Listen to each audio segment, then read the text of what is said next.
que es de 3 dimensiones y se presenta así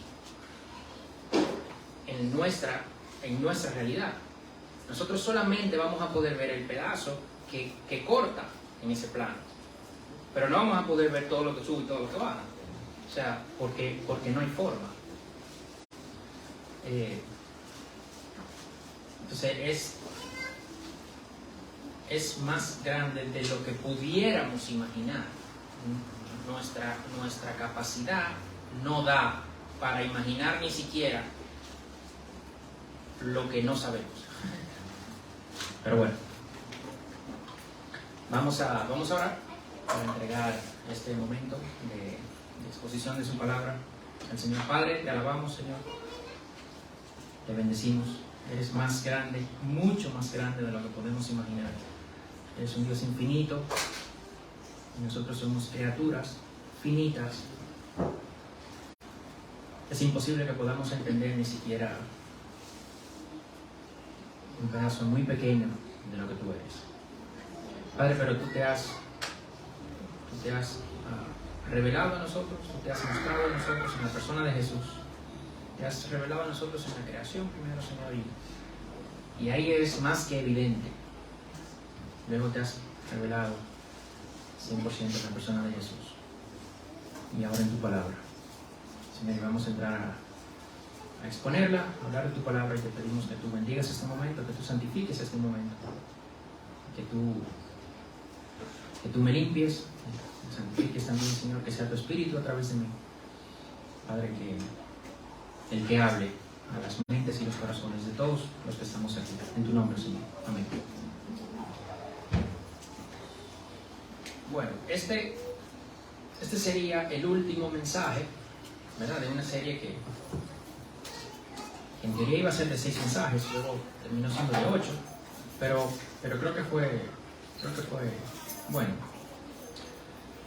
Y entonces con este ya estaríamos cerrando esa serie, ¿verdad?, en la que vimos Colosenses, la carta a los Colosenses, y vimos la carta a Filemón también, ambas de Pablo. Y vamos a hacer una especie de resumen, ¿verdad?, de lo que habíamos visto. Y bueno, y comentaba esta semana con José Mendoza, con Pepe, un amigo, pastor, y le decía, oye, pero de repente puedo estar como repitiendo. Y él dice, sí, pero a veces él decía, los pastores, yo no soy pastor, pero los pastores fallan en ese sentido, de que por temor a repetirse, ¿verdad?, pues como maestros pueden quedarse cortos. Entonces, bien, tiene sentido. Entonces, vamos a ver como un resumen de lo que revisamos en los últimos 7 domingos en la carta a Colosenses y Filemón. Y con la idea central, vamos a tratar de cerrar con esa idea central que yo quisiera que nos lleváramos de esta serie. Entonces, con esa introducción a la introducción, ¿verdad?,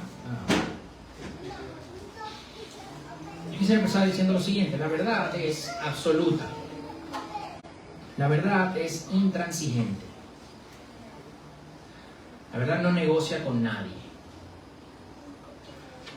es independiente de creencias personales. Cuando dice que es intransigente, es que no transige, y transigir es, pues, dejar espacio de algo que yo con lo que de repente puedo no estar de acuerdo, con el fin de poder llegar a un punto en común. La verdad no hace eso. 2 más 2 son 4, independientemente de lo que nadie pueda pensar, si le gusta, si en ese momento te conviene o no te conviene. Eso tiene que ver. 2 más 2 son 4. El agua hierve a 100 grados Celsius sobre el nivel del mar. Si tú estás sobre el nivel del mar y le pones 100 grados Celsius al agua, el agua va a hervir. ¿La verdad? Eso no negocia con nadie, eso no depende de nadie. Yo puedo no estar de acuerdo, yo puedo no querer, puede no convenirme, pero eso es así. Entonces, el enunciado, el agua hierve a 100 grados Celsius al nivel del mar, corresponde con la realidad. 2 más 2 son 4, corresponde con la realidad. Entonces, eso es verdad. Y evidentemente hay cosas que por nuestra capacidad limitada, o puede que no lleguemos a descubrir lo que realmente es, ¿verdad? Pero eso no quiere decir que no podamos nunca llegar a la verdad. Y por otro lado, jamás quiere decir que no exista. ¿Ok? Nadie se cree eso, de que todo es relativo. Nadie se lo cree. Nadie se cree que no hay verdades absolutas. Porque incluso suena ya casi cliché, pero el mismo enunciado de no hay verdades absolutas, para que sea así, debe ser una verdad absoluta. Entonces, nadie se lo cree. Si eso se asume, todo el pensamiento lógico, la capacidad de comunicarnos inclusive se desvanece. Tenemos que partir de algo. Claro, verdades científicas hoy se discuten poco. Yo me refiero con verdades científicas, 2 más 2 son 4, el agua hierve a 100 grados Celsius sobre el nivel del mar. Esas son verdades científicas, entre muchas comillas, ¿verdad? Para no complicar mucho el tema, pero ¿cuál es el problema? Que solamente se acepte como verdad aquellas cosas que se pudieran clasificar como científicas. Entonces, enunciados como Dios existe y creó el universo, entonces eso no pudiera ser verdad. Eso ya es relativo y eso depende de tu creencia. Pero al final, si Dios existe y creó el universo, eso es verdad. Y si Dios no existe y no lo creó, entonces es mentira. ¿Verdad? Es incorrecto matar a una persona. Bueno, pero Dios dice en la Biblia que mataran personas también. Entonces, ¿es correcto? ¿Es incorrecto? ¿Eso es verdad o eso es mentira? Es enunciado, es incorrecto matar a una persona. ¿Es verdad o es mentira? Es bueno que la mujer se someta al marido. Bueno, pero eso es para ti. Para mí no. Eso es de tu religión. Pero si eso es una verdad, eso es para todo el mundo. Ese enunciado específico, es bueno que la mujer se someta al marido. Si eso es verdad, entonces eso es para todo el mundo. ¿Y por qué comento esto? Porque esta semana leí en redes sociales, en Twitter específicamente, un ateo. Y el ateo decía, en un tweet medio largo, que él estaba decepcionado, ¿verdad? Porque él pensaba que quitándole al ser humano la creencia en Dios podía liberarlo de la religión, ¿verdad? Para que entonces el ser humano se desarrollara sin esa atadura, en libertad, y que fuera mejor. Y él acaba de darse cuenta, y lo cito, que la mayoría solo quiere seguir algo o alguien. La mayoría solo quiere seguir algo o alguien.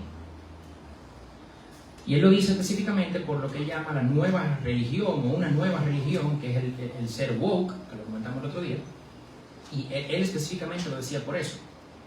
Decía que bueno, que esto se cree con más fe inclusive que cualquier otra religión y con igual de no evidencia, porque claro, él es ateo, entonces el cristianismo para él no tiene evidencia.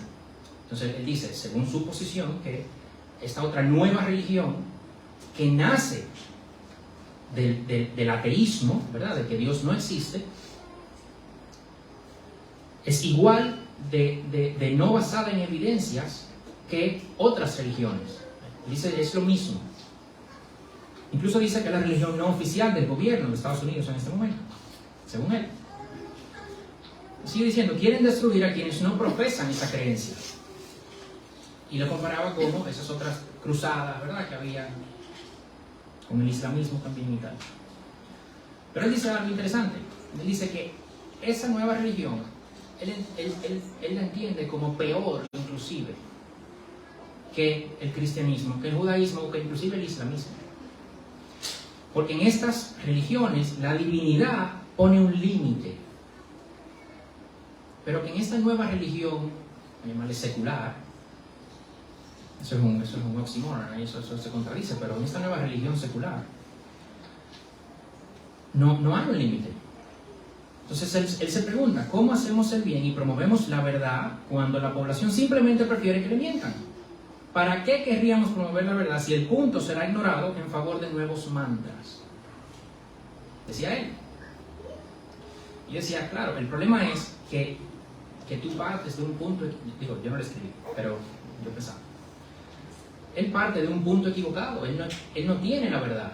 lo que él entiende como verdad no se corresponde con la realidad, es incorrecto. Por tanto, sus conclusiones también serán erradas.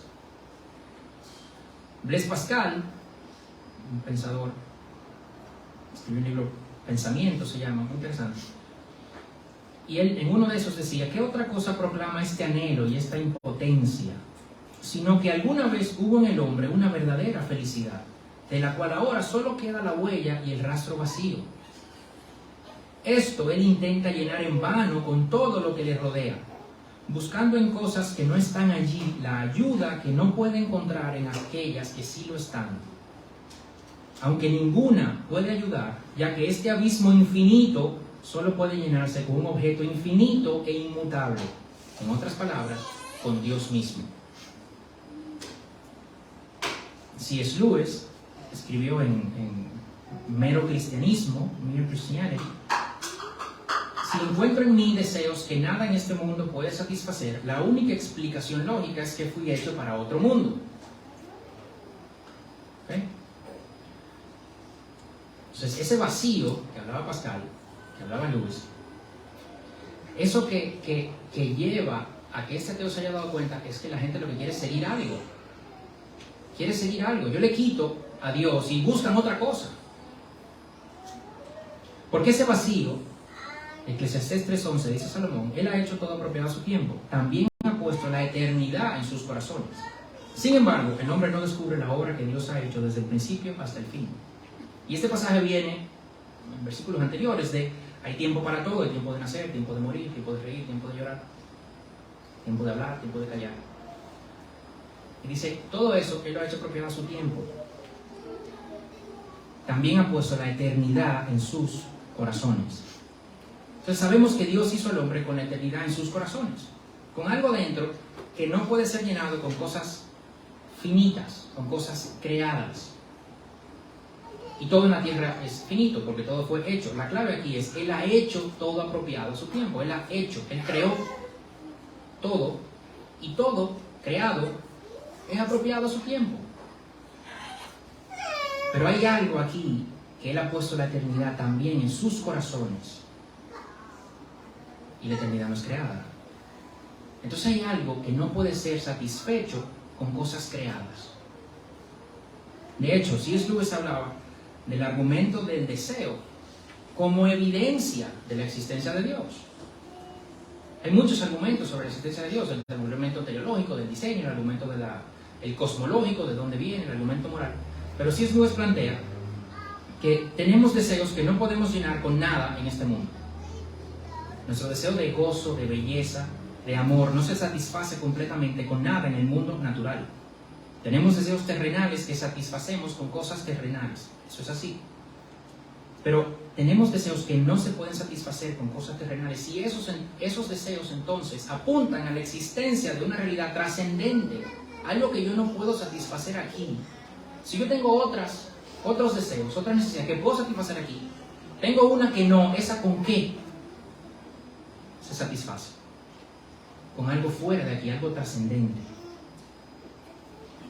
Eso apunta a un Dios que sí puede satisfacer esos deseos. Entonces, pero y eso, cuando vemos un paisaje de esos que son impresionantes, de esos que son maravillosos, y tú te quedas en ese y dices, pero eso se acaba, y tú dices, tú quieres ver otro paisaje. Cuando tú escuchas una música, esa que te pone los pelos de punta. El otro día estaba mi mamá y mi suegra aquí, estábamos oyendo Nessun Dorma, de los Tres Tenores. Es una ópera, y estaban los Tres Tenores Pavarotti, Plácido Domingo y Carrera el otro, ¿no? Y siempre que la oigo, la verdad que me pone los pelos de punta. Y yo decía, wow, eso, la capacidad de esos tres tenores, la voz que tiene, la potencia, es impresionante. Tú dices, pero claro, porque Dios puso ese talento en ellos. Y tú te quedas queriendo más, pero no es un hermano, no hay una. Pero tú quieres otra. Entonces, cuando vemos eso, cuando vemos esas cosas, C.S. Lewis dice, eso que tú buscas ahí, ese sentir de majestuosidad, Eso no lo puedes llenar completamente con nada aquí. Entonces eso apunta a que hay una realidad trascendente fuera de aquí, que se supone debe llenar eso. Nosotros sí sabemos que Dios puso su nombre en ese vacío. Eso sí lo sabemos. Romanos 1, 18-20 dice: porque la ira de Dios se revela desde el cielo contra toda impiedad e injusticia de los hombres, que con injusticia restringen la verdad. Pero lo que se conoce acerca de Dios es evidente dentro de ellos, pues Dios se lo hizo evidente. Porque desde la creación del mundo, sus atributos invisibles, su eterno poder y divinidad, se han visto con toda claridad, siendo entendidos por medio de lo creado, de manera que ellos no tienen excusa. Entonces el ateo de Twitter, ¿verdad?, niega esa verdad, no la reconoce, no la acepta. Él tiene un problema. ¿Por qué? Porque la realidad no negocia, la verdad no negocia. Tú la puedes tratar de tapar, pero sale a relucir. Él también desconoce lo que sigue en Romanos, porque él dice, claro, le quitamos a Dios, entonces salen a buscar esto. Pero ¿qué dice Romanos de cuando tú dices, ok, yo niego a Dios, ¿y ahora qué pasa? No es que cuando tú niegas a Dios, entonces vas a buscar otra cosa que puede ser más o menos bien. No. Romanos 1, 21, 22 dice, pues aunque conocían a Dios, no lo honraron como a Dios, ni le dieron gracias, sino que se hicieron vanos en sus razonamientos, y su necio corazón fue entenebrecido. Entenebrecido. Profesando ser sabios, se volvieron necios. Y luego empieza a mencionar lo que pasa cuando se abandona a Dios. Se cambia a Dios por imágenes de aves, de cuadrúpedos, de reptiles. Están metidos, ese es el versículo 23, versículo 24, metidos en lujuria, en impurezas. Versículo 26, entregados a pasiones degradantes. Versículo 27, cometiendo actos sexuales vergonzosos contra naturaleza, como la homosexualidad. Versículo 28, se entregan a mentes depravadas. Y el versículo 29 al 31, llenos de injusticia, maldad, avaricia, malicia, envidia, homicidios, pleitos, engaños, chismes, aborrecedores de Dios, insolentes, soberbios, jactanciosos, inventores de lo malo, desobedientes de los padres, sin entendimiento, indignos de confianza, sin amor, despiadados. Sí, claro. Ya eso nosotros lo sabemos. Pero aquí en este tuit esa verdad sale a relucir. Y eso me acordó a Filipenses 2, 10, 11. ¿Qué dice? Para que al nombre de Jesús se doble toda rodilla de los que están en el cielo y en la tierra y debajo de la tierra, y toda lengua confiese que Jesucristo es Señor, para gloria de Dios Padre. Porque la verdad no negocia. Y tú la puedes negar, tú la puedes tapar, pero eventualmente va a salir a relucir. Eventualmente vamos a tener que estar delante de la verdad de Cristo y doblar otra rodilla y decir, sí, es verdad. Tú tienes razón. Siempre la has tenido. Y nosotros ya lo hacemos ahora. Pero el que lo niega hoy, lo hará también. Los que no han creído tendrán que reconocer delante de Jesús, sí, yo estaba equivocado, pero yo ahora lo reconozco, yo lo acepto. Es verdad, tú, Jesús, eres Señor. Tú tienes poder absoluto sobre todo y sobre mí también. Y va a llegar un día en el que todo el mundo va a tener que decir eso. Así como es imposible que tú puedas decir que 2 más 2 no son 4, así también va a ser imposible negar el señorío de Cristo. Porque esa es la verdad, esa es la realidad.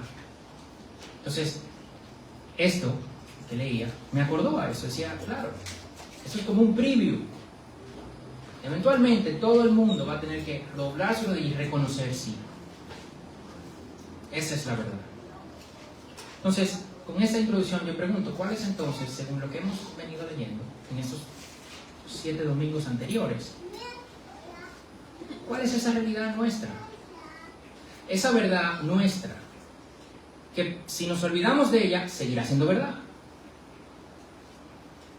Si de repente decimos, no, yo no quiero, realmente yo no, es que si es verdad, es así, aunque tú no quieras. Hablaba con alguien que digamos que puedo estar alejado de Dios, y yo le decía a esa persona, dice, oye, si Dios te eligió, yo creo que lo mejor es que tú vuelvas a Él por la buena. Porque si Dios te eligió, no te va a soltar. Esa verdad va a venir. Con la verdad no negocio. La podemos tapar, podemos correr de ella, pero estará ahí, siempre. Entonces, ¿cuál es esa verdad nuestra? La realidad nuestra. Entonces, esa sí era la introducción. Vamos a ver, digamos que 6 puntos. ¿Cuál es esa realidad nuestra? ¿Cuál es esa verdad? Lo que eso nos hace entender, o lo que eso implica. ¿Cuál sería entonces nuestra reacción lógica? ¿Verdad? Si eso es así, y ahora entendemos esto, entonces ¿qué hacemos? ¿Eso cómo se ve en la vida diaria? ¿Cuál es la prueba de que lo estamos haciendo bien, conforme con esa realidad? ¿Y qué garantía tenemos? Vamos a ver si llegamos a cubrir esos 6 puntos. Lo primero es nuestra realidad. ¿Cuál es? Colosenses 1:13. Fuimos liberados del dominio de las tinieblas y trasladados al reino de su Hijo, que nos redimió, nos perdonó los pecados. Eso es lo primero. Segundo, hemos muerto a este mundo. Colosenses 2:20 y 3:3. Tercero, hemos resucitado con Cristo, que está sentado a la diestra de Dios. Colosenses 3:1 y 3:3 también. Nuestra vida está en Cristo. Por último, cuando Cristo venga, seremos manifestados con Él en gloria. Colosenses 3:4.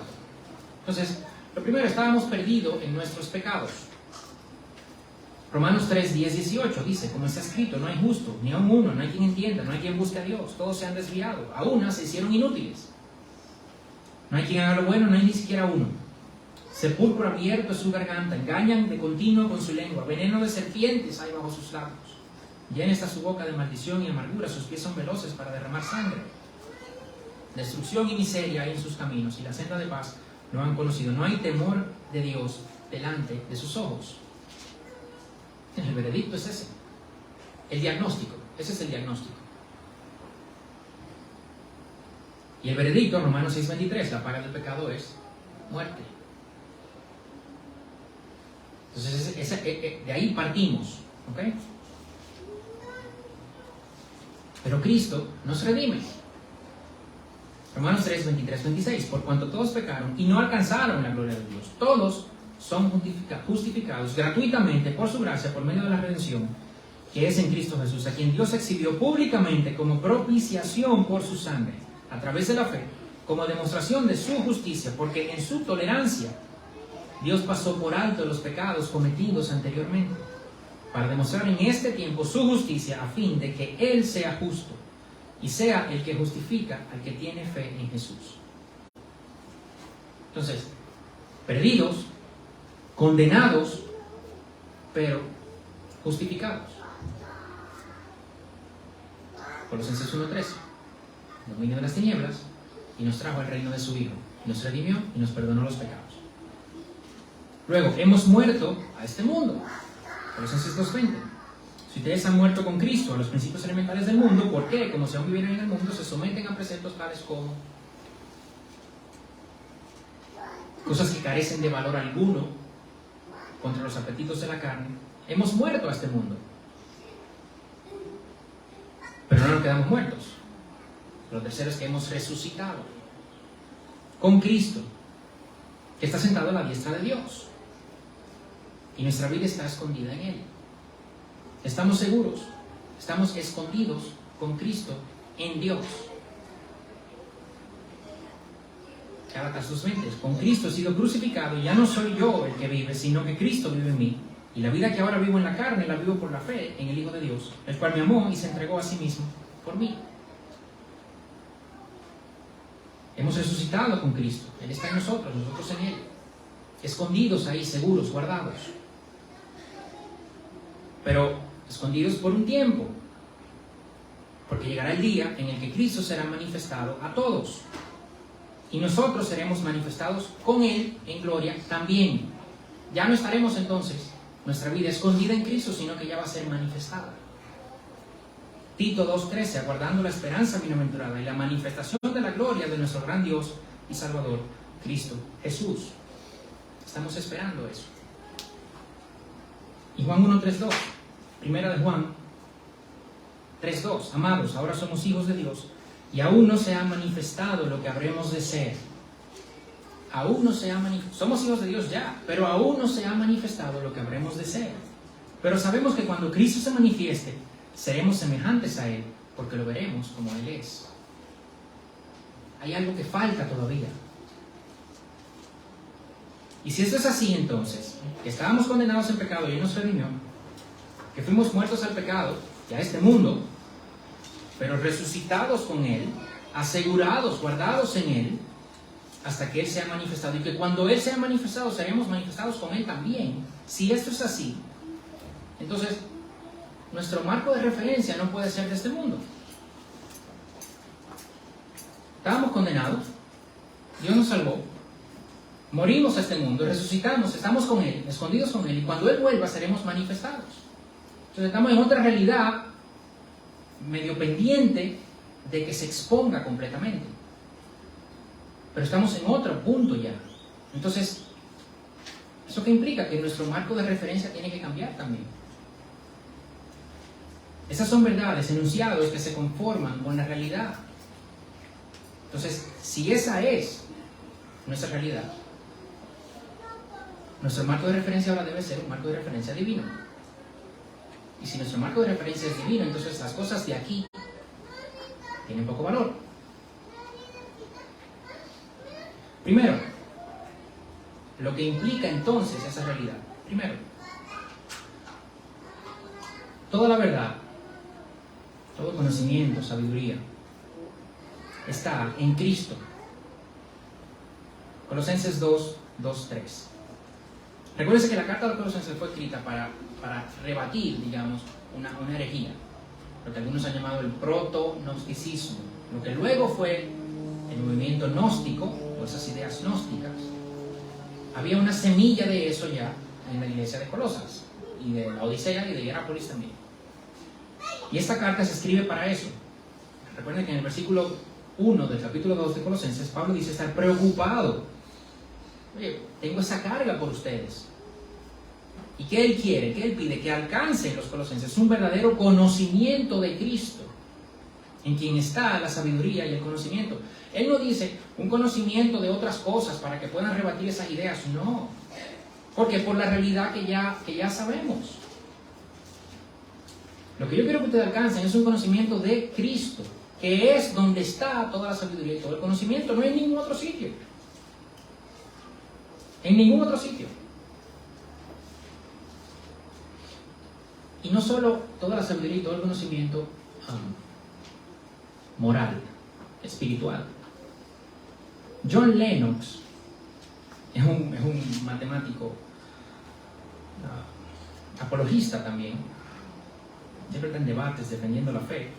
Y él hablaba de lo que muchos han llamado el God of the Gaps, el Dios de las brechas, el Dios de los huecos. Porque dice, claro, la gente antes creía en Dios porque no tenía la explicación de las cosas.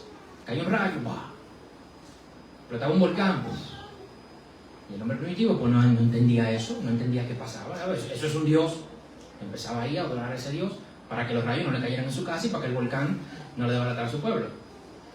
Entonces dice, claro, cuando ya entendemos lo que es el volcán, ya cuando entendemos lo que es el rayo, entonces ya se explicó a Dios. Entonces es el Dios de los huecos del conocimiento, lo que yo no sé. Entonces yo digo, bueno, eso es Dios. Y John Lennox dice, no, todo lo contrario. Todo lo contrario. Cuando yo tengo ese hueco de conocimiento y yo, entonces, ok, eso es un conocimiento nuevo y ahí lo pego, ¡pac! ¿Verdad? Entonces me lleva a ver qué hay detrás de eso. Y cuando yo hago eso, eventualmente voy a llegar ¿a dónde? A la verdad. A Cristo. No solo en el conocimiento moral.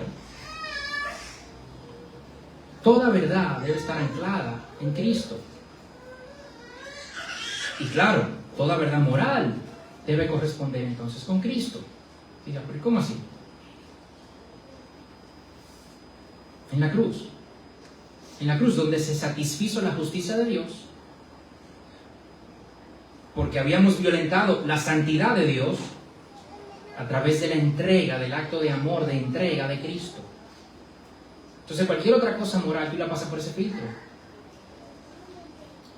Entonces, como la realidad nuestra es esa, la implicación es que ahora necesitamos otro marco de referencia, un marco de referencia divino. Por tanto, toda la verdad, lo dice Pablo aquí, Colosenses 2:3, toda sabiduría, todo conocimiento, si no está en Cristo, es mentira. Segundo, las ideas, por tanto, que no están basadas en Cristo son mentira. Por ejemplo, y aquí Pablo decía, no se dejen cautivar por filosofías ni sutilezas, ¿verdad? En los versículos 8 y 10. Y luego versículos 18 y 19, nadie los defraude de su premio, ¿verdad? Mediante la humillación, deleitándose en la humillación de sí mismo y tal. Dice, pero vamos a hablar de 2, 3 ejemplos. Hoy se habla mucho de tolerancia, ¿verdad? Que ser tolerante como el otro. Entonces dice, bueno, tolerar es permitir que algo exista, que algo ocurra, que algo pase, ¿no? Que se practique algo con lo que yo puedo no estar de acuerdo, sin interferencias. Un ejemplo, X joven, masculino, se identifica ahora como mujer y me exige que me refiera a él como mujer. Entonces eso hay que tolerarlo. Pero eso se corresponde con la verdad. No. Entonces, esa definición de tolerancia me lleva a mí a la mentira. Entonces no puede ser correcto, porque no se corresponde con la verdad. El amor, hay que amar a todos, hay que querer lo mejor para todos. Una afección hacia alguien y queremos que todos estén bien, claro que sí, pero yo también. X joven, femenina, de 13 años, ahora se identifica como hombre y se quiere operar, quiere tener una operación de cambio de género, con 13 años. Y si yo no estoy de acuerdo con eso, entonces yo no estoy amando y yo no quiero lo bueno para ella porque ella quiere eso.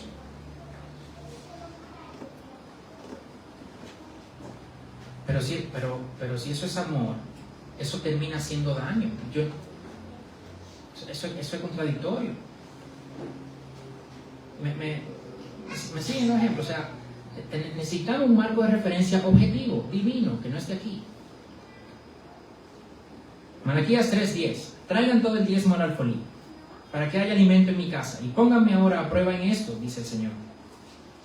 Si no les abro las ventanas de los cielos y derramo para ustedes bendición hasta que sobreabunde. O sea, el texto dice, tráiganme las ofrendas y pruébenme a ver si yo no los bendigo. Y el Evangelio de la Prosperidad toma eso y dice, denle mucho a Dios y Dios los va a bendecir con bendiciones materiales. Ajá. ¿Eso está en la Biblia? Pero el contexto, Malaquías está hablando, o sea, Dios está hablando a través de Malaquías, diciéndoles a ellos, ustedes me han desobedecido en todo, obedézcanme en todo y verán cómo yo lo trato. Pero no es eso nada más. Entonces, eso es verdad, no. Eso no se corresponde entonces con la realidad tampoco. De hecho, en el Nuevo Testamento, la mayor bendición que nos fue dada fue Jesús, fue su sacrificio, y Jesús no tenía ni dónde poner su cabeza. Entonces, las ideas que no están basadas en Cristo, que es la verdad, pues son mentiras. Tenemos el nuevo marco de referencia. Eso es con las ideas. Entonces, las cosas que hacemos ahora. Ese nuevo marco de referencia, ¿qué dice? Bueno, la crucifixión puso fin a cualquier necesidad de cualquier ritual, de cualquier ley. Ahí se acabamos. Ya eso no nos aplica. La ley fue cumplida a cabalidad por Cristo. No fue abolida, fue satisfecha. ¿Ok? No fue abolida, fue satisfecha. Mateo 5, 17, 18. No piensen que he venido para poner fin a la ley o a los profetas. No he venido para poner fin, sino para cumplir. Porque en verdad les digo que hasta que pase el cielo y la tierra no se perderá ni la letra más pequeña ni una tilde de la ley hasta que toda se cumpla. Cuando Jesús vino, Él vino precisamente a cumplir esa ley que Dios había puesto. De hecho, la carta a los romanos es una exposición de eso brutal, buenísima. Pero todavía hay gente que dice, oye, no comas, no toques, ¿verdad? Los colosenses le estaban diciendo, no, pero que tienen que circuncidarse todavía, porque tal. Entonces, Pablo viene y dice, no. Ya fuimos circuncidados, de hecho, una circuncisión no con manos. Ese peso de la ley ya no está sobre nosotros. Hemos muerto al pecado, hemos muerto a la ley. Gálatas 2:19. Pues mediante la ley, yo morí a la ley a fin de vivir para Dios. Romanos 7:4. Por tanto, hermanos míos, también a ustedes se les hizo morir a la ley por medio del cuerpo de Cristo, para que sean unidos a otro, a aquel que resucitó de entre los muertos, a fin de que llevemos fruto para Dios. Entonces, todas las ideas, cualquier idea, tolerancia, amor, no sé qué, cualquier idea, como venían ahí, que los ángeles, y que la sabiduría, y que el conocimiento profundo y superior, no, pasa eso por ese filtro de Cristo, porque es nuestra nueva realidad. Nuestro marco de referencia nuevo tiene que ser ese ahora. No, pero tú tienes que hacer, tienes que no hacer, no sé qué. Dice, no, espérate. Déjame ver qué dice ese nuevo marco de referencia mío. Y dice, no.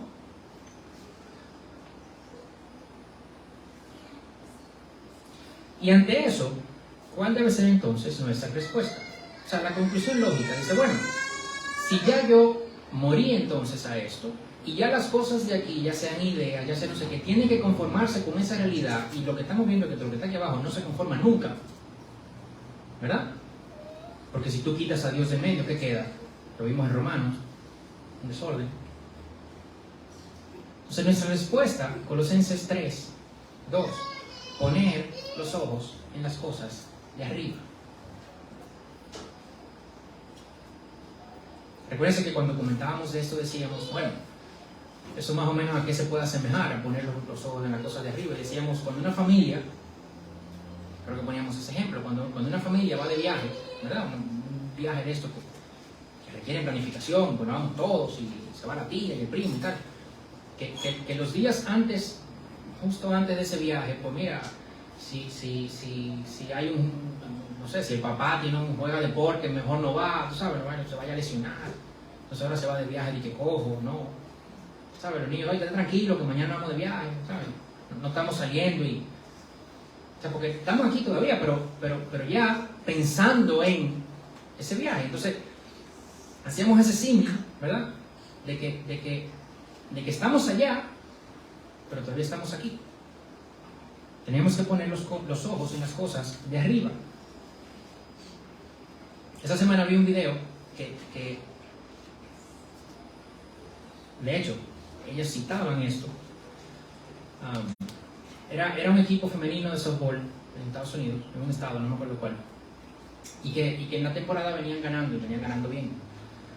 Entonces, en una entrevista, luego de un juego que ganaron, en una entrevista,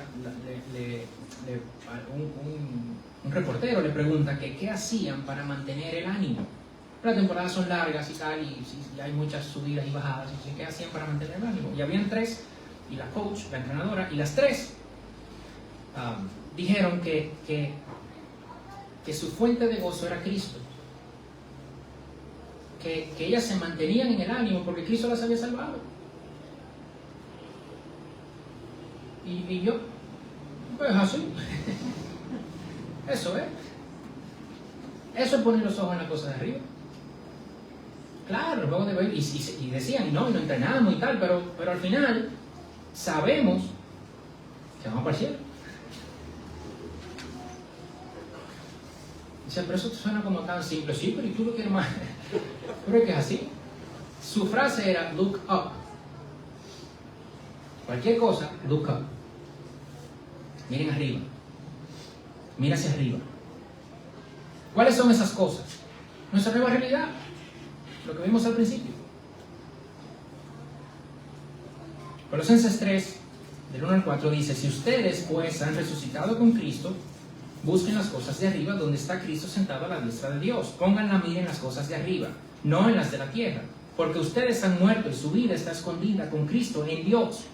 Cuando Cristo, nuestra vida, sea manifestado, entonces ustedes también serán manifestados con Él en gloria. Esa realidad, que hemos muerto a este mundo, que hemos resucitado con Cristo, que está sentado a la diestra de Dios, que estamos escondidos en Él, en Dios, y que Él será manifestado. Dicho de otra forma, Colosenses 1, 13, 14. Fuimos librados del dominio de las tinieblas y trasladados al reino de su Hijo amado, en quien tenemos redención de pecados. ¿Cuáles son las cosas de arriba? Esas son. Si mantenemos nuestros ojos puestos en esa realidad, en esa verdad, entonces cambia nuestro marco de referencia.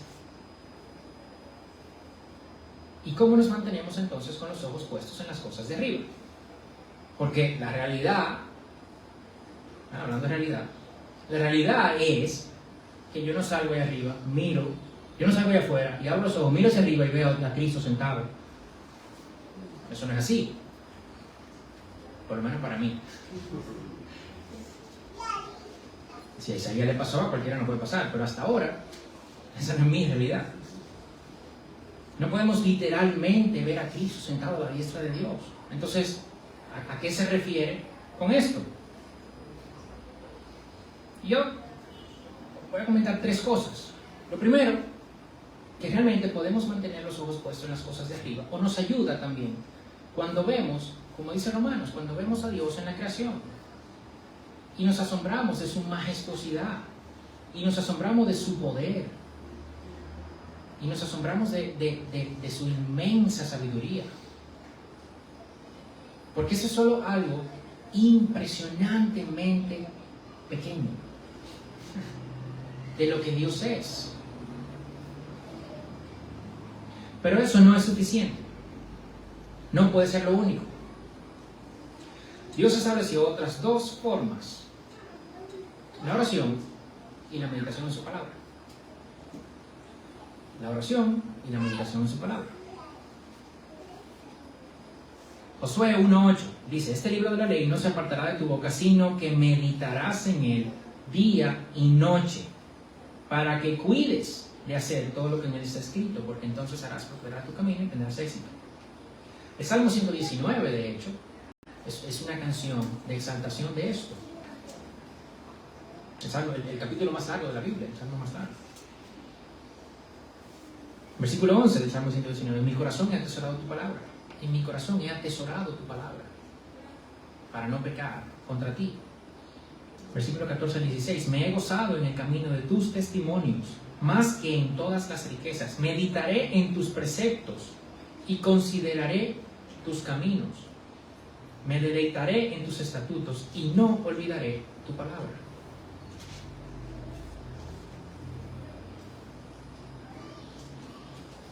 Yo pensaba decir, claro, cuando Cristo muere, el velo se rasga, ¿verdad?, del templo.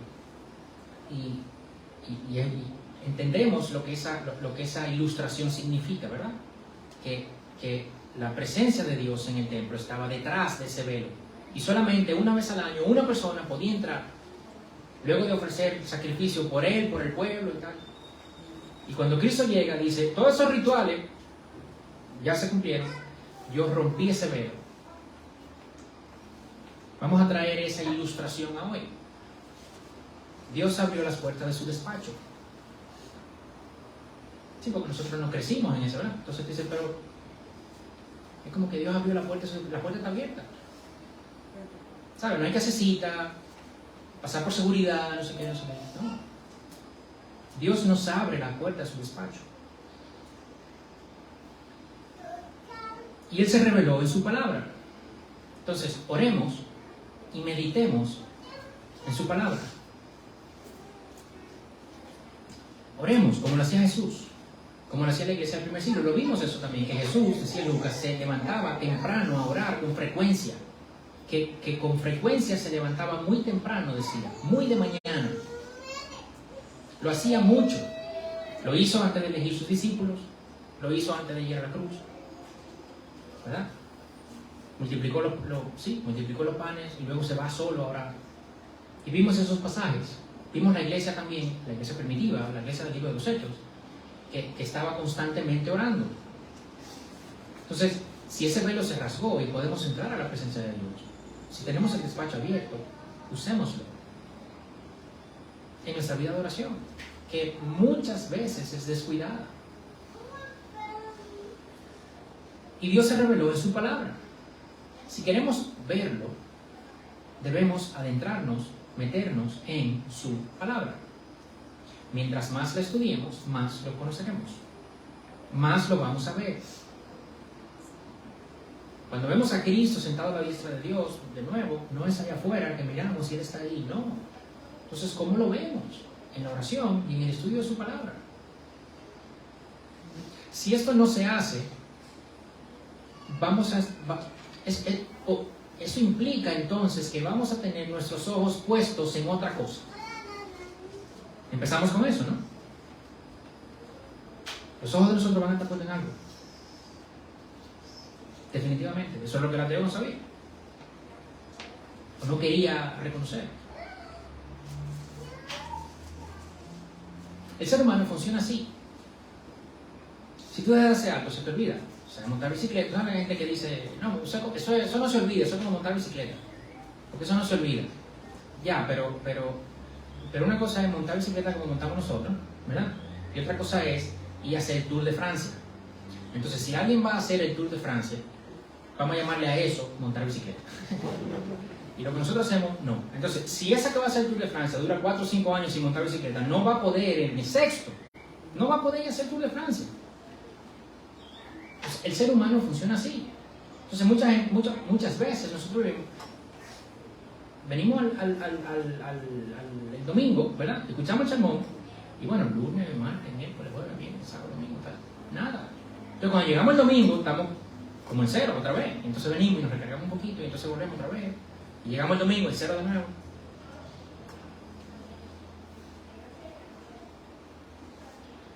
Tenemos que estar constantemente, como dice el Salmo 119, como dice 1 Tesalonicenses, orando sin cesar. Lucas 24:32 es parte del pasaje de los discípulos de Emaús, que habían 2 discípulos, 2 o 3, no recuerdo, que iban camino de Emaús, y entonces Jesús se le aparece y le están diciendo de lo que había pasado y tal. Luego de muerto, resucitado, ¿verdad? Y bueno, no sabe lo que pasó, y le van contando, y Jesús entonces le va hablando de las Escrituras.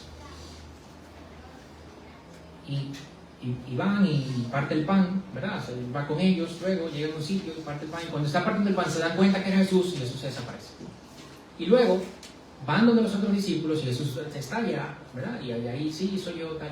Y luego Jesús se va de nuevo. Y aquí dice, se dijeron el uno al otro, versículo 32 del capítulo 24 de Lucas, y se dijeron el uno al otro, no ardía nuestro corazón dentro de nosotros mientras nos hablaba en el camino, cuando nos abría las Escrituras. Si a usted no le ha pasado eso, busquen que les pase, que están estudiando la palabra y les arde el corazón. No le ha pasado, a mí me ha pasado, no le ha pasado eso. Y tú quieres seguir, y quieres seguir, y quieres seguir. ¡Wow!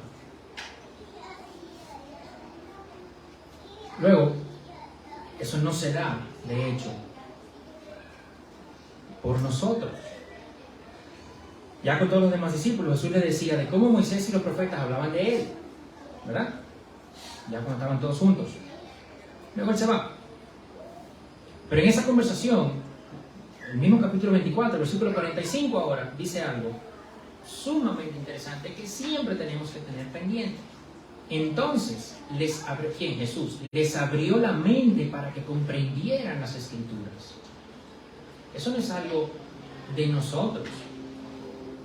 Tengo una señora muy querida que murió ya, una amiga de allá dominicana, una señora mayor, y ella decía que cuando ella se convirtió,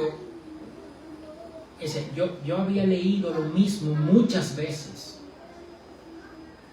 No recuerdo qué pasaje específicamente era, pero ella decía, yo había leído ese mismo pasaje muchas veces, y un día lo leí y dije, ¿por qué? porque Dios le abrió su mente para que comprendiera las Escrituras. Y entonces ahí ardía su corazón, mientras Dios, el Espíritu Santo, le explicaba a ella o nos explica a nosotros las Escrituras. Si esto no lo tenemos, si esto no lo hacemos, no vamos a tener los ojos puestos en las cosas de arriba. Los vamos a tener puestos en las cosas de abajo, en las urgentes, en las que consideramos importantes, en el trabajo, en la familia, no sé qué, no sé cuál, en las preocupaciones financieras, preocupaciones económicas, preocupaciones de salud, preocupaciones culturales, sociales inclusive. Pero con ese marco de referencia nuevo, ¿verdad? Si ya decimos, no, es que esa idea tiene que estar anclada en Cristo, es que los rituales ya no funcionan, porque todo el conocimiento y toda la verdad está en Él. Entonces, tengo que tener los ojos puestos arriba, y para hacerlo, ¿ok? Si bien es cierto que puedo inferir, puedo ver la grandeza y la majestad de Dios, y recordar eso, en la creación, Dios se reveló así en la palabra. Tenemos que meternos ahí, meditar en ella, orar con ella. Y esto va a hacer que tengamos los ojos puestos arriba. Entonces, lo hacemos, ¿verdad? Tenemos los ojos puestos arriba. Como la oración, como la palabra. ¿Eso cómo se ve entonces en la vida diaria? Eso es todo el resto del capítulo 3 de Colosenses. ¿Cómo se ve en la vida diaria? Varias cosas. Si eso es así, tenemos los ojos puestos ahí, ¿cómo se va a ver eso en la vida diaria? Porque vamos a querer llevar el Evangelio, vamos a querer predicar, vamos a querer hablar a otros de lo que pasó en nosotros. Si tenemos los ojos puestos arriba, vamos a estar viendo a Cristo sentado a la diestra de Dios, no siendo nosotros consumidos, ¿verdad? Porque Cristo nos perdonó nuestros pecados. Eso nos va a hacer querer hablar a otros de esto. Oye, que tú no te imaginas. ¿Cómo? ¿Y cómo que tú eres así? Es que tú no te imaginas lo grande que es esto. Durante la pandemia le decía yo a una amiga que trabajamos juntos, sí, de hecho. Y decía, yo la pasé muy mal. Y yo decía, yo honestamente te puedo decir que la pasé bien tranquilo. Porque, o sea, si bien un momento recuerdo, un momento que dije, oh, pero Dios mío, no puedo respirar. Era una alergia, una cosa. Pero eso eran los primeros días, ¿sabes? Que todo el mundo estaba asustado. Pero sí recuerdo esa noche, yo en mi cama, yo dije, bueno, Señor, tú ten control de todo. ¿Yo qué puedo hacer? Si me voy, me voy. Mejor. Ya estaré contigo. Y hermano, se lo juro, de ahí en adelante. Y yo se lo decía a ella, me decía, pero ¿y cómo tú puedes? Y decía, es que yo creo que Jesucristo vino, que murió y que murió por mí, yo lo acepté y yo voy por el cielo. Y dice, oh, yo quisiera tener eso, y tú puedes, no, pero bueno, ok. Pero esa predicación se va a dar. Pablo dice, siervo, ¿verdad? Esclavo, ministro de la iglesia, Colosenses 1:25. Él se alegra por su sufrimiento por la iglesia, Colosenses 1:24. Como si sufriera por Cristo. Pablo se esfuerza según el poder de Dios, versículo 29, capítulo 1 de Colosenses, para proclamar, enseñar, amonestar, para presentar a todo hombre perfecto en Cristo. Estando encarcelado, su oración era para tener más oportunidades para predicar el Evangelio. Y para predicarlo bien. Eso debería estar en nosotros. Si tenemos los ojos puestos arriba, eso debería estar en nosotros también. Y siguiendo el capítulo 3, ¿qué otra cosa debería estar en nosotros? Si nosotros vemos a Cristo sentado a la diestra de Dios, y es un Dios santo, santo, santo, frente a esa santidad, nosotros no vamos a querer ni acercarnos al pecado. Vamos a estar muertos al pecado. Los pequeños y los grandes, los públicos y los privados. fornicación, avaricia, idolatría, enojo, malicia, insultos, mentira. Todo eso quedaron en el cadáver del hombre viejo. Y si yo tengo los ojos puestos arriba y yo veo esa santidad, yo digo que yo no quiero nada con pecado. Y no es que no vaya a pecar, pero cuando lo haga así, perdóname. Y voy a hacer lo posible por salir huyendo de eso. Si tengo los ojos puestos arriba, yo voy a querer agradar a Cristo por lo que hizo por nosotros. Vamos a ver sus heridas y le vamos a comparar, la herida de Cristo, la vamos a comparar con las ofensas que nos hacen a nosotros. Y por arte de magia, no. Y que cuando veamos eso, las ofensas que nos hacen a nosotros, eso no son nada. Entonces, como ahora somos santos, como somos de ese nuevo equipo, el nuevo uniforme, entonces, ¿cuál es? Compasión, humildad, mansedumbre, amor, unidad. Ese es el nuevo hombre, ¿verdad? Ese es nuestro uniforme ahora. Somos diferentes, separados, somos de otro equipo, del equipo de un Dios santo. Y en ese equipo nos soportamos unos a otros. No somos diferentes, somos todos iguales. Nos perdonamos, nos entregamos sacrificialmente por los otros. Si tengo los ojos puestos arriba, esto va a ser mi nuevo uniforme. Me voy a querer identificar con esto, voy a querer hacer esto, porque cuando pasa por algo, voy a decir, pero es que el sacrificio que hizo Cristo por mí es infinitamente mayor que cualquier cosa que Dios me está pidiendo que haga por mi hermano. Entonces va a haber esa unidad. Cuarto, debemos cumplir nuestro rol en la familia. Si tenemos los ojos puestos arriba, vamos a ver a Cristo como cabeza de la iglesia, que es su novia. Y entonces vamos a ver nuestros matrimonios como ese símil entre Cristo y la iglesia, en donde cada uno asumimos nuestros roles para que otros vean que ese amor y ese respeto es una idea de cómo es Cristo con la iglesia. Es otro marco de referencia. Nosotros, hijos, vamos a ver a nuestros padres como esos instrumentos que Dios en su infinita sabiduría, en su majestuosidad, en todo su conocimiento, decidió, estos son los dos que yo elegí para que sean tus padres. ¿Cómo no honrarlos?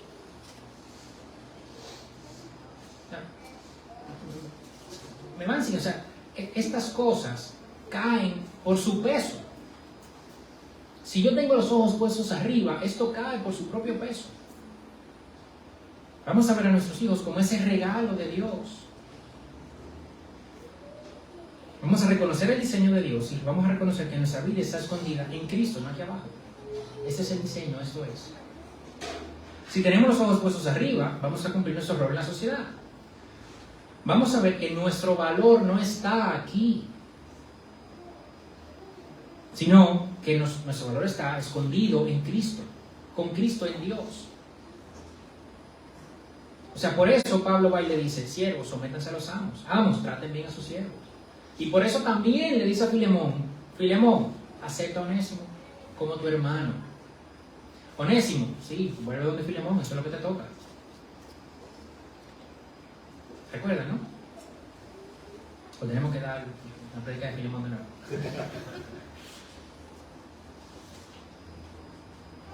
6.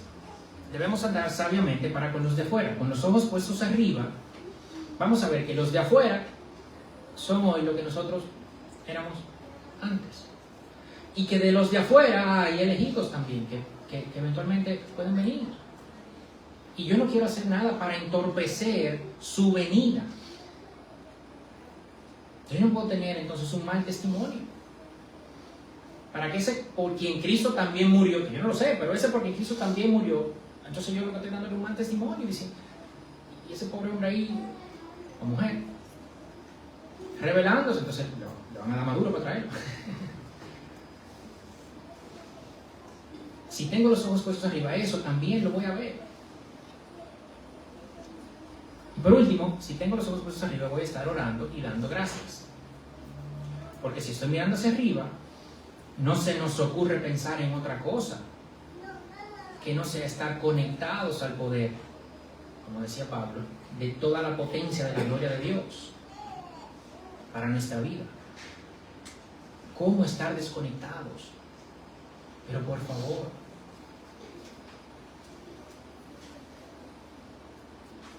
eso como la gente que vende los paneles solares. Dice, no, que va a estar conectado siempre, que va a tener luz y tal.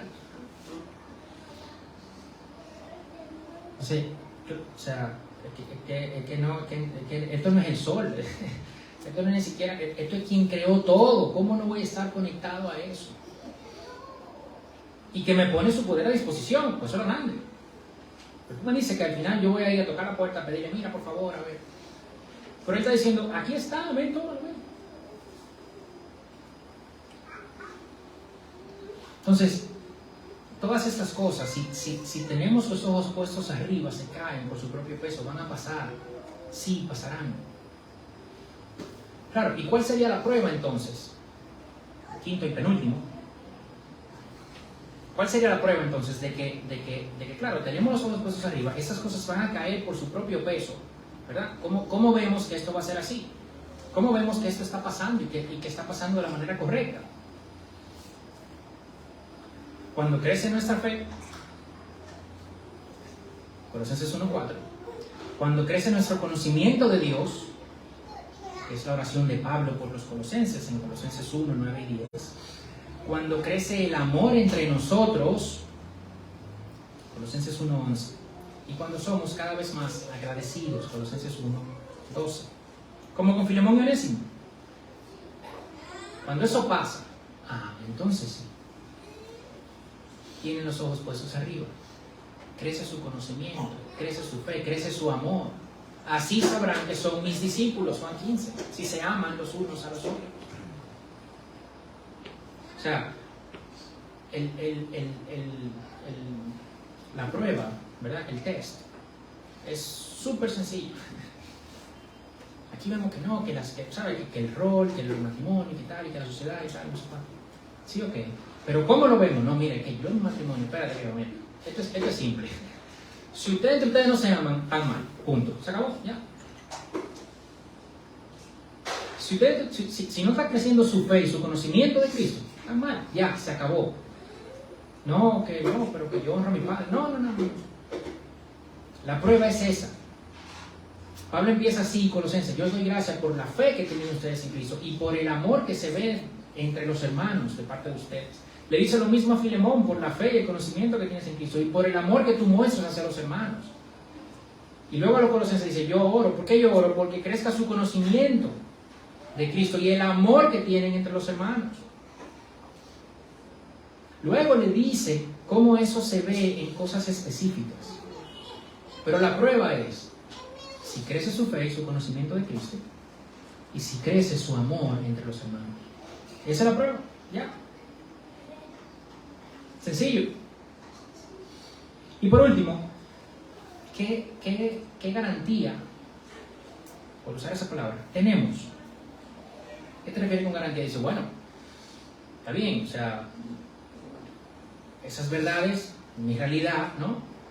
Como vimos el primer punto, mi realidad es esta, que yo fui sacado de aquí y estoy ahora en el reino de su Hijo amado, en el reino de Cristo, que me redimió de mis pecados, ¿verdad? Yo morí al mundo, yo morí ya en un cadáver, morí al pecado, morí a la ley, ¿ya suena conmigo? Pero fui resucitado. Entonces, fui resucitado y ahora estoy escondido en Cristo, en Dios, y seré manifestado con Él. Cuando Él venga, yo también voy a ser manifestado. Mira, tanto está escondido, pero cuando Él venga, yo seré manifestado con Él. Bueno, ¿y eso qué implica? No, eso implica que entonces el marco de referencia tiene que cambiar. Las cosas de aquí no son, la verdad tiene que estar atada a Cristo. Todas las ideas tienen que pasar por ese filtro. Ya no hay rituales, ya no hay ley, ya no hay nada de eso. Entonces, como eso es así, tenemos que poner los ojos arriba. Mediante la oración, mediante la palabra. Y eso se va a ver. ¿En qué se va a ver? En tu matrimonio, se va a ver en que tú abandonas el pecado, en que te vistes de este nuevo uniforme, de este nuevo hombre, este nuevo traje, de humildad, mansedumbre, de bondad, de amor, de unidad. ¿Verdad? Y cumpliremos nuestros roles en la familia, en la sociedad. Y eso se va a ver, ¿cuándo se ve? Porque la evidencia va a ser cuando se amen, cuando se crezca el amor entre ustedes y cuando la fe crezca. Excelente. Pero ¿qué garantía tengo yo de eso? ¿Qué garantía tengo yo de que todo es así? ¿Qué garantía tengo yo de que en realidad esa es la nueva realidad? Valga la redundancia. Vamos a ver, es que quien lo dice es precisamente el que puede decirlo. Quien lo dice es precisamente el que redime los pecados. ¿Quién es el que redime los pecados? La imagen del Dios invisible, el primogénito de toda la creación, el de mayor importancia de toda la creación, en el que fueron creadas todas las cosas, en los cielos, en la tierra, visibles e invisibles, tronos, dominios, poderes, autoridades, todo creado por medio de Él y para Él, el que es antes de todas las cosas, y que en Él todas las cosas permanecen hoy. Ese es el que te da la garantía. La garantía no te la da Pablo, la garantía no te la da una tradición milenaria, no. La garantía te la da ese, el primogénito de toda la creación, el de mayor importancia, a través de quien todo se creó, por medio de Él y para quien se creó todo. Pero no solo la creación, esta, la vieja, no, la nueva también. Colosenses 1:18, Él es también la cabeza del cuerpo, que es la iglesia. Él es el principio, el primogénito de entre los muertos, el que primero resucita, a fin de que Él tenga en todo la primacía. No solo de la vieja, sino de la nueva también. En la vieja Él te dice, oye, todo eso ya se acabó. Y en la nueva te dice que sí, que es esto, que va, te lo digo yo, que soy cabeza de esa nueva creación también. Yo te lo garantizo eso. Yo fui resucitado, aquí el sello, aprobado. Y yo fui el primero. Ya yo sé por dónde ir. Cáeme atrás.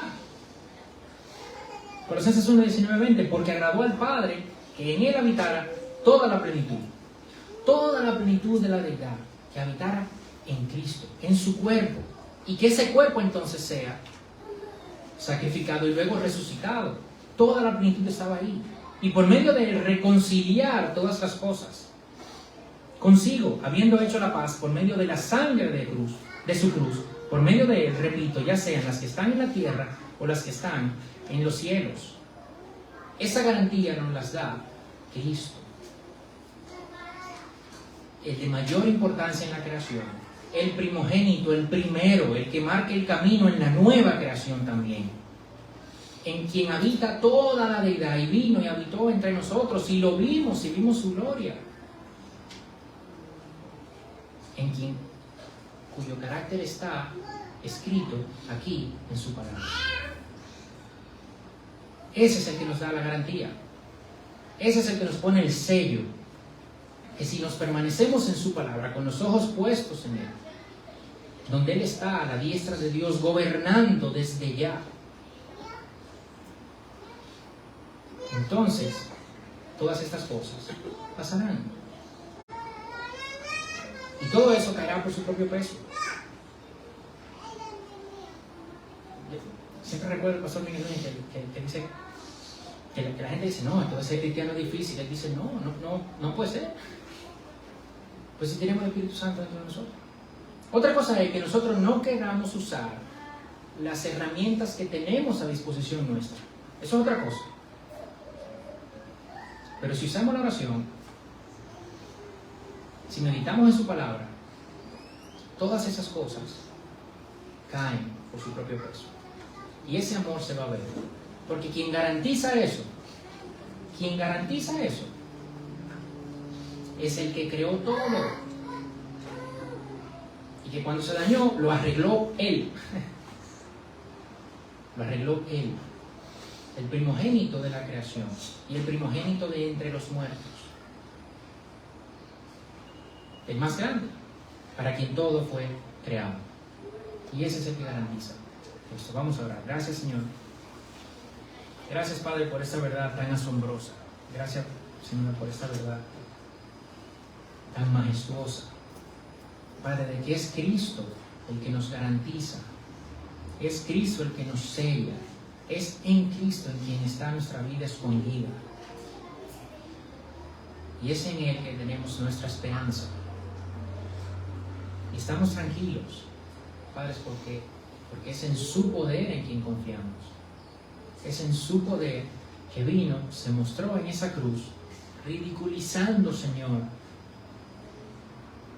a todos sus enemigos, a todo principado y potestad, a toda hueste de maldad, que fue ridiculizada ahí en la cruz, donde Cristo salió vencedor, donde demostró su poder, entregándose por nosotros. Y en su momento más débil fue su momento más victorioso. Padre, ayúdanos, Señor, a tener esto siempre pendiente, estar en las Escrituras para conocer cada vez más de este misterio, conocer cada vez más de tu Evangelio, conocer cada vez más de tu carácter, que sintamos ese fuego que sentían los discípulos de Maús. Mientras tú abres tu palabra, abres nuestras mentes, Señor, para que entendamos tu palabra. Y así te vamos conociendo más, y así vamos viendo cada vez más lo grande que tú eres. Lo grande, lo inmenso que tú eres, y que nuestros corazones y nuestras mentes se vean cada vez más pequeñas, Señor, asombrados de tu inmensidad, para que con esos ojos puestos arriba, entonces, todas esas otras cosas que caigan por su propio peso, Señor, para tu gloria y para tu honra, Señor, en tu nombre. Amén.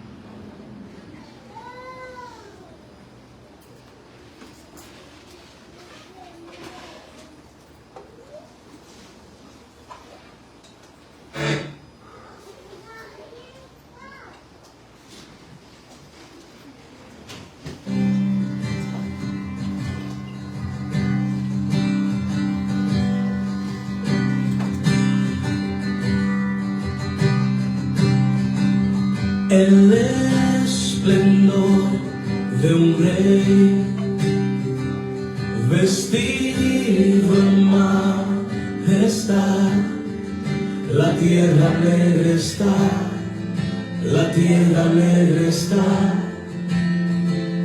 Él brilla con su luz, venció la oscuridad.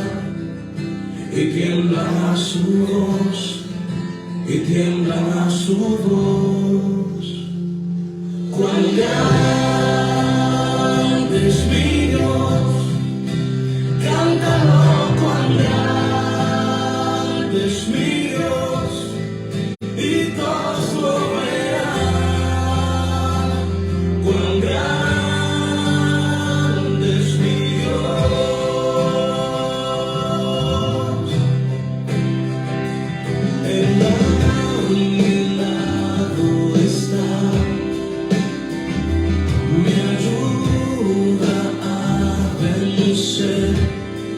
Él siempre ha sido fiel, Él siempre ha sido fiel. La Trinidad de Dios, Padre, Hijo, Espíritu, es Cordero y León, es Cordero y León. Cuán grande es mi Dios, cántalo, cuán grande es mi Dios, y todos lo verán. Cuán grande es mi Dios,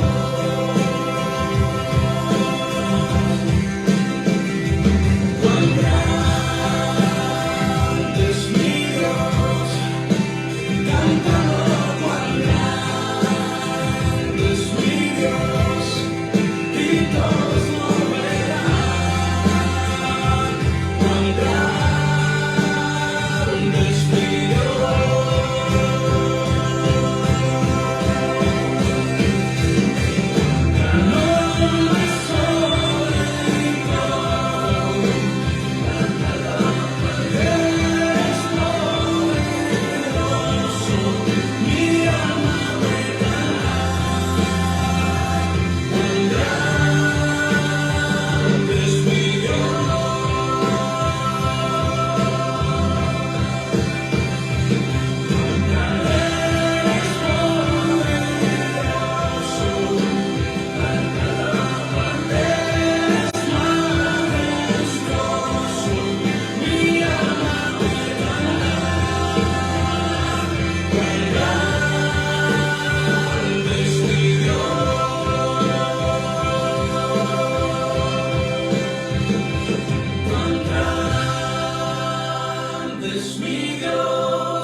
Gracias, Padre grande. Cuán grande eres tú, Señor. Cuán grande eres tú, Señor. Y todos lo verán, Señor. Todos dirán, cuán grande eres. Y esperamos con muchas ganas ese día, Señor, en que toda la creación se rinde delante de ti, reconociendo tu grandeza, tu majestad, Señor, tu majestuosidad. Cuán grande eres, Señor. Te alabamos, Padre, y te bendecimos y te pedimos que algo de esa grandeza quede siempre en nosotros, Señor, y que siempre en nuestra mente. Y cada vez te veamos más grande, cada vez más y más grande, para vernos a nosotros cada vez más y más pequeños, para ver nuestras circunstancias cada vez más y más pequeñas. Que te tengamos a ti como marco de referencia, Señor. Padre, y que eso se traduzca en un andar digno de ti, digno de ese llamado. Para tu gloria, Señor, para tu honra, para exaltarte, para que tu nombre sea engrandecido. Te lo pedimos en el nombre de Jesús. Amén. Pues nada, y cerramos entonces. Tengan buena semana, no se vayan corriendo. Ya el domingo que viene, pues Carlos y Liliana llegan mañana o pasado mañana. Y bueno, ya el domingo que viene estaremos con ellos. Ya se celebraron de mí. Vamos a ver por cuánto.